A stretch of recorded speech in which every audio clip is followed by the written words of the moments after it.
This is your time. This is about you. Your growth is about you. That is not correct. That's what keeps so many people from their goals. They think it's about them. They think it's their time to work on them and do them. That's not what we teach around here. That's not what us men follow and actually thrive from. We thrive when we realize it's not about us. It's none of this is. We can get up every day with the most fullest power, concentrated on our purpose, when we know it's not about us. When we've transcended self, when we look at our loved ones and say, I'm going to show you what this life is about. I'm going to prove that it's worth living. So many of you guys hit me with questions all the time. Wes, my friend's suicidal. Wes, my spouse is an alcoholic. Wes, how do I get them to realize what we're doing here, which is committing to the best us to then serve others? You have to level up. If your friend doesn't want to live anymore, show them it's worth living. If your friend or spouse or people around you are drinking to escape reality because they don't like the one they've constructed, show them how to construct a reality that's worth living, one that they could be proud of. Anybody would trade positions with me. Anybody. Anybody. Do you get what I'm saying? This is the only time someone should even listen to you. If they would trade positions with you. Would you trade positions with you? Okay, that's what I thought. Until your life is undeniably of your creation in every way, you didn't settle, then you're not their advocate. You will be their advocate. You will be their speaker when you've lived and created your life in a manner that needed no compromises.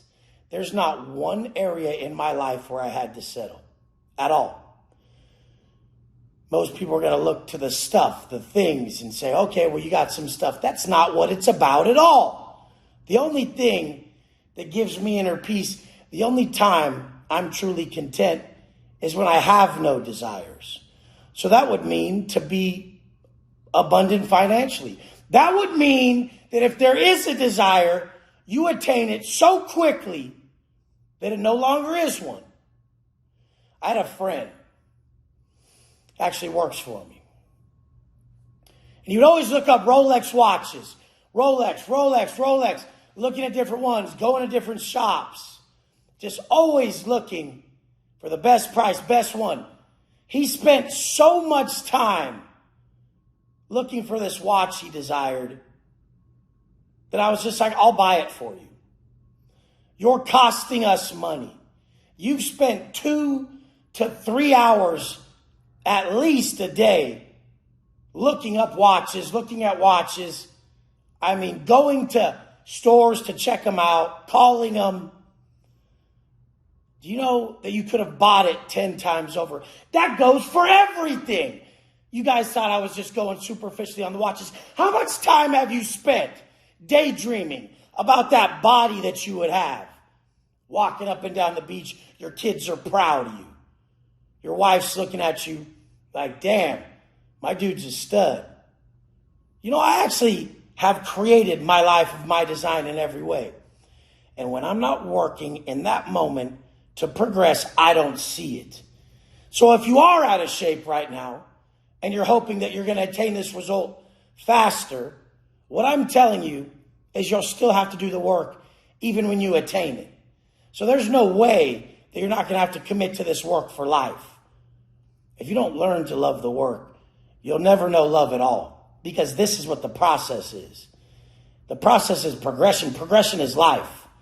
When you're choosing to regress, that's likened to death, because there is no stagnation. The second I'm not progressing, that's when I don't like life. That's when it's hard to find purpose. That's when it's hard to find meaning in my day. And you can progress in any way. It can be your relationship. It can be financially, physically, mentally, spiritually. All throughout your day, you should be touching all these areas. You should not just put down one to pursue another. This is why people don't increase their capacity. Everyone has a learned capacity for their ability to hold deep conscious thought while attacking an endeavor, to stay focused while undergoing a pursuit of a goal. The only way you increase your capacity is when life comes the fucking way. When life tries to intervene and you're after this fitness goal.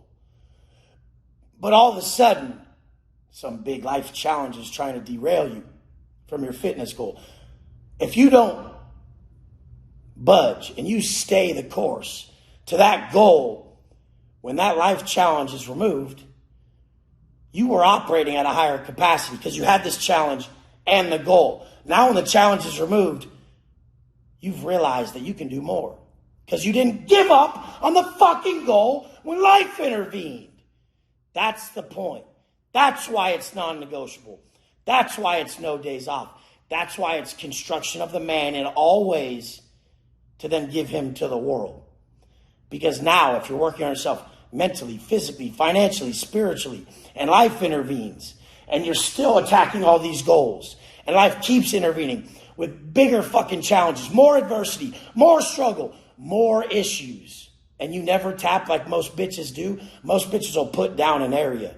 Because, oh no, this thing is happening, this event's taking place, and it takes a lot of my attention. No, don't give up on the other areas, put more into them, and take on that new gift of a problem so that your capacity for what your workload, your focus, your concentration, your output is heightened immediately. The energy that you can put into goals is heightened immediately.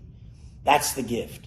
That's the gift when adversity tries to derail you, is that your capacity is increased, and everybody has a capacity for their ability to attack these goals, to live life, to fucking exchange anything in this plane. I love you guys. You're going to see everything try to derail a motherfucker.